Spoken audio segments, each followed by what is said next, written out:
everybody. Hey, I wanted to share some of my writings with y'all tonight. If y'all want to hear them, let me get some. Y'all want to hear it? Y'all know y'all do. Hold on, I gotta find them because I don't know where they are. Hold on a second.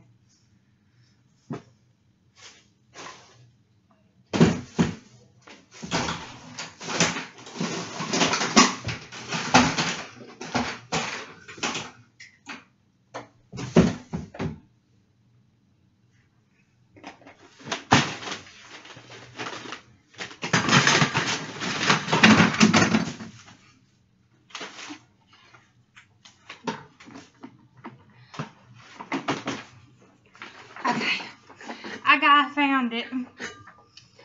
Okay. Hey, I'm back. Okay.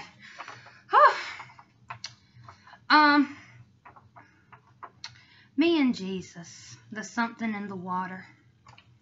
A true friend story by Amy L. Hall. Several months ago, Carrie Underwood released a hit song titled Something in the Water.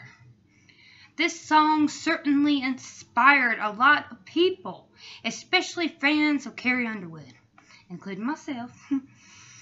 Of course, I was already changed, but Something in the Water inspired me by showing why I had to change. When I started changing over a year ago, everyone could not understand why. People would ask me what changed you. I could never answer because I didn't even know. But then that Something in the Water came out. Then all made sense and was so obvious.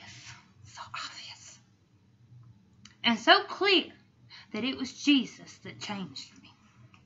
Nothing else made any sense but Jesus. Because when I started changing on Jesus, I can't read my own writing. Because when I started changing, only Jesus could make such a miracle happen. 2 years ago, I remember thinking, this is it. I said, this is the year I go. Everything 2 years ago looked so dark that I could not see a single moment into my future. To me, there was not a future. And I thought my life was over. Very sad. I thought, well, no one loves me. My family hates me. People hate me. I thought, no job, no educational, no husband. I cannot have a baby and nobody wants me. One slamming door after another would happen. And I was constantly fighting with everyone I loved. Ricky, Buddy, Miss Ray, Melanie, Shannon, Rashonda were all being hateful to me and calling me names such as stupid and degrading me, telling me I had no sense and that no one wanted me. Romantic relationships, friendships, relationships, period, were failing. And it was all because of me, they said. Naturally, people would blame me. My boyfriend, Charles Webb, went home to be with the Lord, and that devastated me. And the only reason I was still here was because I don't want to read this no more. This is kind of personal. We don't know each other that well yet. Let me read you something else. Something you might like.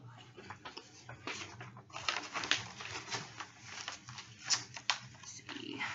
What else can I find, y'all? I drew a picture.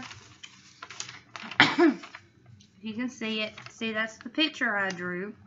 It's the cross. I drew that. And I write screenplays and such.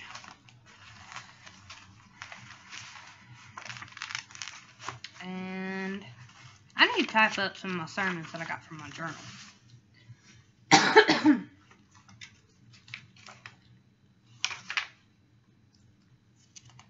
These are all very beautiful.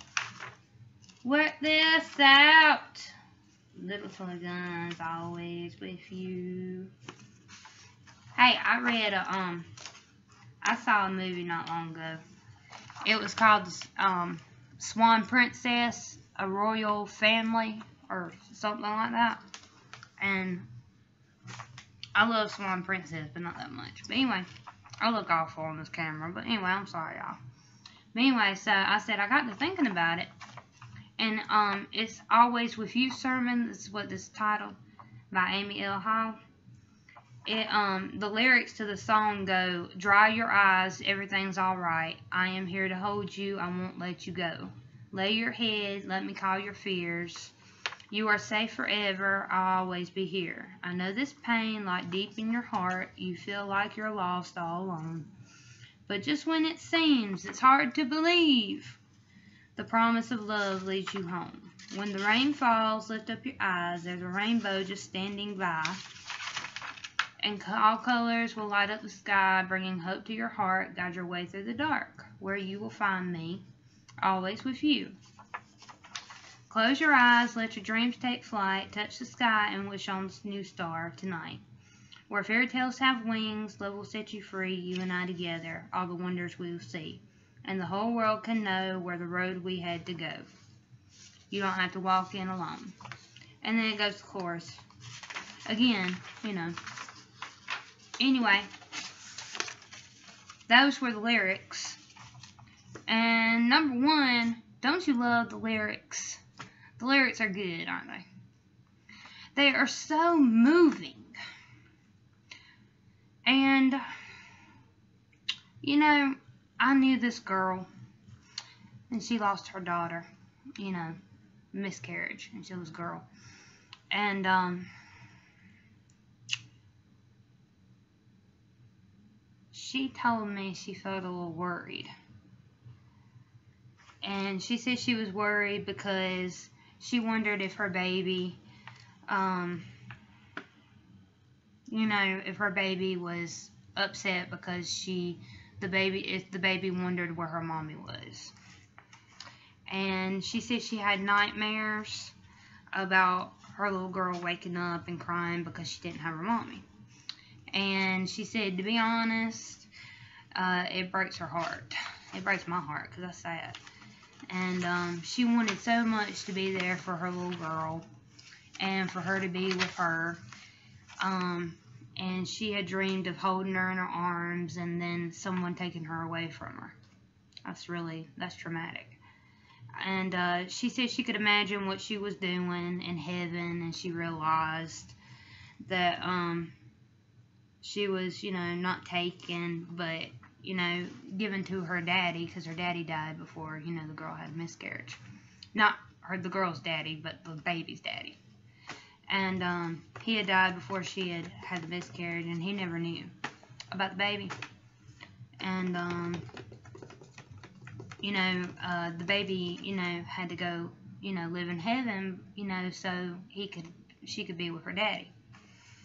And, you know, that way he'd have a little piece of the baby's mama if he had the baby with him in heaven. And, you know, she had an older brother, you know, up there, and, you know, she said to me that she said, well, her baby was just too good for the earth. You know, this earth, you know, because it is wicked down here sometimes. And, she said she loved her baby more than, you know, she ever probably could if the baby was here. And, she was, you know, here in her heart, and, she would ever carry the baby, you know, with her in her heart. And, she said that she always heard, you know, when the mother told me, she said, you know, when she got scared and worried about, you know, got things in her head about the baby, you know, being in heaven and everything, because it was a miscarriage and people have weird thoughts, you know, but that's okay, you know, I love everybody, I don't care, but I'm not saying that was weird, but, you know, that's what she said. And, she said she could just hear the baby saying in her, you know, her head, or hearing in her head that, you know, she was always with her, you know, when she got sad about not having the baby. And, that was number one point. And number two is, the last 2 years, you know, I've had some bad dreams, and I've had some issues too. And when I wake up from a bad dream, I'd be so upset, and I can just see that Jesus, I can just see him being right there, calming my fears, taking my hand like that, the Swan Princess did with that little girl in the movie. And I could just see him taking my hand and sitting down and singing me to sleep. I know that's weird, but that's just how I guess I see the Lord, as a loving, fatherly, motherly type. I think he can be both mother and father. I know that's strange, but that's just how I feel. Every relationship's different. Everybody sees him differently. And I see him loving and kind and just patient. And I could just see him when I'd wake up from a bad dream, coming and kissing my forehead, and then sitting down and, singing me back to sleep, calming my fears and everything. And I thought that was cool. And, because you can just see that, when a child has a bad dream, and their mommy and daddy come in there, because the child's like, waking up the whole neighborhood because it's so scared, The bad dream, scares them half to death. And, I picture him every time I, get upset or whatever. I just hear in my little voice, Jesus saying it's okay. And, that's really special. That's really special. And, whenever I feel sad or hurt, confused or feel scared, I can just see him, Jesus is my best friend, in case y'all hadn't gathered that. But,